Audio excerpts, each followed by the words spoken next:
টি-20 বিশ্বকাপ বাংলাদেশ কেন খেলতে পারেনি? কাদের জন্য? কোন রাজনৈতিক স্বার্থে?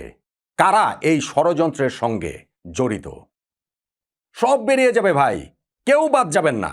বাংলাদেশকে যারা এই টি-20 বিশ্বকাপটা খেলতে দেননি তাদের প্রত্যেকেরই মুখোশ উন্মোচিত হবে, কেবলমাত্র সময়ের অপেক্ষা। আর এখনই তো কাদা ছোড়াছুড়ি শুরু হয়ে গিয়েছে। বাংলাদেশ সরকারের যুব ক্রীড়া মন্ত্রণালয়ের উপদেষ্টা ডক্টর আসিফ নজরুল তিনি তার নিজের কথাতেই ধরা খেয়ে গেছেন। তার উল্টা কথা আবার Bangladesh cricket board president Aminul Islam Bulbul ভাই বলছেন। মিথ্যুক কে ভণ্ড, কে প্রতারক? বাংলাদেশ ক্রিকেট যে একদল বাটপারের হাতে পড়েছে তা নিয়ে কোনো রকম কোনো সংশয়ের জায়গা থাকছে না। আমরা যা এখন দেখছি, এই যে কাদা ছোড়াছড়ি যেটা শুরু হয়ে গেল, সেইটা প্রবাবলি জাস্ট একটা শুরু, এবং এর শেষে গিয়ে আমরা প্রবাবলি বুঝতে পারবো কারা ষড়যন্ত্রকারী, কারা বাংলাদেশকে টি-20 বিশ্বকাপ ক্রিকেটটা খেলতে দেয়নি।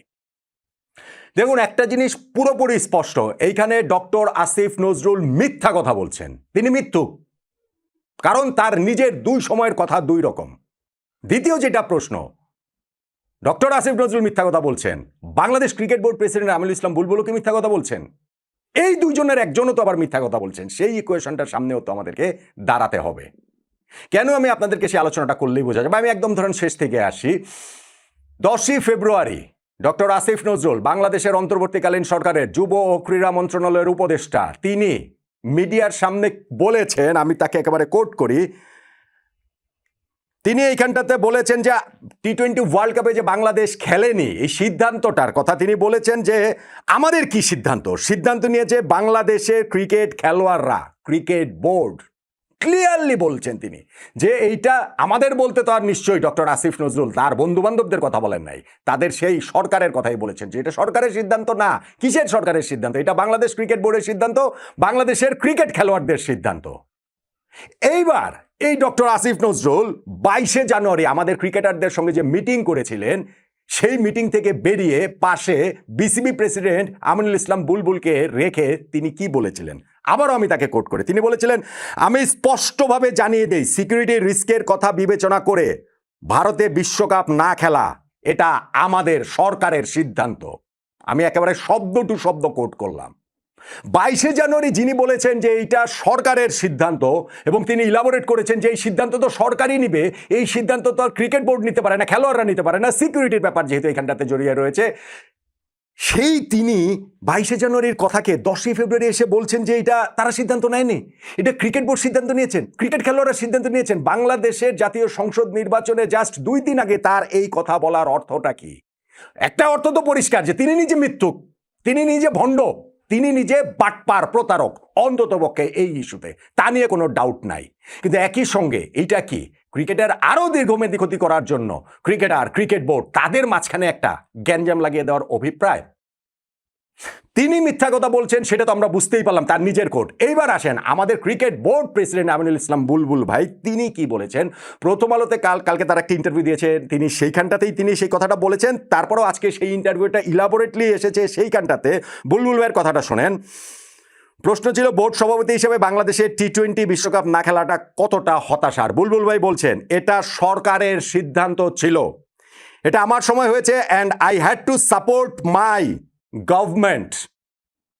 এর চেয়ে ক্লিয়ারলি আর কি বলবেন? তিনি বলছেন, অবশ্যই ব্যক্তিগতভাবে খারাপ লাগবে, কারণ বাংলাদেশ অনেক চড়াই উতরে গেছে, ক্ষতি হওয়ার সঙ্গে ছিল, ব্লা ব্লা ব্লা। সরকার এই বিষয়টা বলছি যে I feel sorry for Liton and his team, যে ওরা একটা বিশ্বকাপ খেলতে পারলো না। তবে সিদ্ধান্তটা ক্রিকেটের ছিল না, এটা আরো ওপর থেকে এসেছে। এবং তিনি এটাও বলছেন যে শেষ প্রশ্ন এখানটা যে ইন্টারভিউতে বলছে, বিশ্বকাপ বয়কটের সিদ্ধান্ত একটু তাড়াহুড়ো করে নেওয়া হয়েছিল বলে মনে করেন কিনা আরো ভেবে চিন্তা নেওয়া যেত কিনা। বুলবুল ভাই সেখানটাতে বলছেন, ভাবনা চিন্তার চেয়েও সিকিউরিটি থ্রেট এখানে বড় ছিল। আমার মনে হয় সরকারের সিদ্ধান্তটা আর কোনোভাবে বিবেচনার সুযোগ ছিল না। সরকার এটা বলছেন, বুলবুল ভাই বারবার বলছেন, ক্রিকেটের সিদ্ধান্ত না আরো উপরের মহল থেকে এসে তিনি সেটা বলছেন, গভর্নমেন্টের কথা তিনি বলছেন ক্লিয়ারলি। তাহলে হচ্ছে কি এটা হয় বুলবুল ভাই মিথ্যা বলছেন, অথবা আসিফ নজরুল মিথ্যা বলছেন। আসিফ নজরুল ভাই মিথ্যা কথা বলছেন সেটা নিয়ে তো কোনো ডাউট নাই, কারণ তার নিজের কথাই দুই সময় দুই কথা তিনি বলেছেন। সো সেই দুই কথার এক কথাটা মিথ্যা। কিন্তু আমাদের জানতে হবে যে সত্যি সত্যি সিদ্ধান্তটা আসলে এর পেছনে কারা কারা ছিলেন। এটা কি শুধু সরকার? আর যখন এখন বুলবুল ভাই বলেন তখন আবার মনে হয় বুলবুল ভাই বলছেন যে সরকারের কথা, তার মানে তিনি এখানে বলছেন যে না, এটা ক্রিকেট বোর্ড বা ক্রিকেটারদের সিদ্ধান্ত না। তো সেই কথাটা যে আসিফ নজরুল বলেছেন, তাহলে আসিফ নজরুল তার নিজের দুই কথার মধ্যেই যে একটা মিথ্যা কথা রয়েছে সেটা ক্লিয়ার, কিন্তু তার কথা আর বুলবুল ভাইয়ের কথা যেহেতু আবার পুরোপুরি আলাদা, এই দুজনেরও একজনও মিথ্যা কথা বলছেন। সত্যটা কে বলছেন? দেখেন, ঘটনাটা ঘটেছে গত জানুয়ারি মাসের 3 তারিখে মুস্তাফিজকে তারা আইপিএল থেকে বাদ দেয়। 4 তারিখে আমরা সিদ্ধান্ত নিয়েছি যে আমরা বিশ্বকাপ ভারতের মাটিতে গিয়ে খেলবো না। তারপরে অনেক কিছু মাঝখানটা হয়েছে। 20 তারিখে ওই ঘটনার সিদ্ধান্ত নেবার 16 দিন পর প্রেস কনফারেন্সে লিটন দাস এসেছিলেন এবং সেই প্রেস কনফারেন্সে লিটন বলেছেন খেলোয়াড়দের সঙ্গে তাদের এই বিষয়ে ক্রিকেট বোর্ডের কোনো রকম কোনো আলোচনা হয়নি, কোনো আলোচনা হয়নি। এবং তার 2 দিন পরে 22 তারিখে খেলোয়াড়দের সঙ্গে যে মিটিংটা হয়েছে, যেই মিটিংটা আমাদের শুধু বিশ্বকাপ দলের ক্রিকেটাররাই ছিলেন না, আমাদের চুক্তিভুক্ত ক্রিকেটাররাও ছিলেন, নাজমুল হোসেন শান্ত, মেহেদী হাসান মিরাজ, যারা ওয়ার্ল্ড কাপ টিমে নেই তারাও ওইখানটাতে ছিলেন, এবং সেইখানটাতেও তো সরকারের যে সিদ্ধান্ত এই কথাটাই তো ডক্টর আসিফ নজরুল ক্রিকেটারদের বলেছেন, বুঝিয়েছেন, এবং ক্রিকেটাররাও নাকি সেই জিনিসটা বুঝতে পেরেছেন। নো, ক্রিকেটারদের এটা সিদ্ধান্ত ছিল না। ক্রিকেটারদের কাছ থেকে মতামতই জানতে চাওয়া হয়নি যে আপনারা বিশ্বকাপ খেলতে যেতে চান নাকি না চান, এই যে এই অবস্থানটা এরকম, কিন্তু আমরা কি এখন আপনাদের সিদ্ধান্তের জন্য আমরা অপেক্ষা করছি, আপনাদের সিদ্ধান্ত মানবো বা না মানবো। আমাদের ক্রিকেটারদের সিদ্ধান্ত নাও মানতে পারতো ক্রিকেট বোর্ড, কিন্তু ক্রিকেটারদের কাছে সেই অপিনিয়নটা পর্যন্ত জানতে চায়নি যে তারা খেলতে যেতে চায় কি চায় না। আর এখন বলে দিচ্ছে এটা ক্রিকেটারদের সিদ্ধান্ত, এখন বলে দিচ্ছেন এটা ক্রিকেট বোর্ডের সিদ্ধান্ত। কিরকম ভণ্ড, প্রতারক, বাটপার, মিথ্যুকদের খপ্পরে বাংলাদেশ ক্রিকেট পড়েছে বুঝতে পারছেন? এবং আমি বারবার বলছি এটা পুরোটাই একটা নীল নকশা, পুরোটাই ষড়যন্ত্র, বাংলাদেশ ক্রিকেট ধ্বংসের ষড়যন্ত্র। এই ষড়যন্ত্রের সঙ্গে আমার আন্ডারস্ট্যান্ডিং সরকার এবং ক্রিকেট বোর্ড যৌথভাবে কাজ করেছে, আমার আন্ডারস্ট্যান্ডিং ভাই এইটা। এখন যখন এই কাদা ছোড়াছড়ি শুরু হয়েছে, কাদা ছোড়াছড়ি সামনে আরও চলবে। এখন আর ওই সময়টা নাই যে যুব ক্রীড়া মন্ত্রণালয়ের উপদেষ্টা ডক্টর আসিফ নজরুল এবং বিসিবি প্রেসিডেন্ট আমিনুল ইসলাম বুলবুলকে সামনাসামনি প্রেস কনফারেন্সে, মানে একই প্রেস কনফারেন্সে তারা আসবেন, তারা বলবেন যে হচ্ছে গিয়ে কারা সত্যি বলেছেন কারা মিথ্যা বলেছেন। হ্যাঁ, সেটা হতে পারে 12ই ফেব্রুয়ারির নির্বাচনে যদি এই সরকার, আমাদের অন্তর্বর্তীকালীন সরকার যাদের হাতে ক্ষমতা দিয়ে যেতে চায়, ওই রকম সরকার যদি প্রতিষ্ঠিত হয়, তাহলে আবার তারা একসঙ্গে মিটিং করে এটা ধরেন মিটিয়ে ফেলবে, একটা ভুংভাং বুঝিয়ে আমাদেরকে দিবে। কিন্তু ওই রকম সরকার যদি না হয়, তাহলে তাদের যে এই এখনকার চেষ্টা যে আমরা সরকারে থাকবো না, প্রবাবলি বুলবুল ভাইরাও ক্রিকেট বোর্ডে থাকবেন না, যতই তিনি ব্রেভ ফেস শো করেন না কেন, যত বড় বড় কথা বলেন না কেন, সরকার যদি ওই রকম না হয় তাদেরও থাকার কোনো উপায় নাই। তার আগে একটা গ্যাঞ্জাম লাগিয়ে দিয়ে গেল, তার আগে একটা এই যে ক্রিকেটার, ক্রিকেট বোর্ড, ক্রিকেট আমাদের ফ্র্যাটার্নিটি ওভারঅল একটা গ্যাঞ্জাম লাগিয়ে দিয়ে গেল। কাদের খপ্পরে বাংলাদেশ ক্রিকেট পড়েছে বুঝতে পারছেন? বুঝতে পারছেন?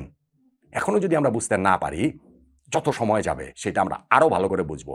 এইটা ক্রমশ প্রকাশ্য হবেই হবে, নিজেদের তাদের কথাতে হবে, সঙ্গে আমরা তো আছি, আমরাও সেই জিনিসটা খুঁজে বের করব যে বাংলাদেশ ক্রিকেট, আমরা এটা বুঝি, আমরা এটা নিয়ে তো অনেক আলোচনা আমি ধরেন আমার প্ল্যাটফর্মে গত 5 সপ্তাহ ধরে করছি, কিন্তু সামনে প্রবাবলি আরো অনেক বেশি আলোচনার সুযোগ আসবে যখন নির্বাচন পরবর্তী সময়ে যদি তাদের মতো করে সরকার গঠিত না হয়, তখন আমাদের ক্রিকেটাররাও মুখ খোলা শুরু করবেন।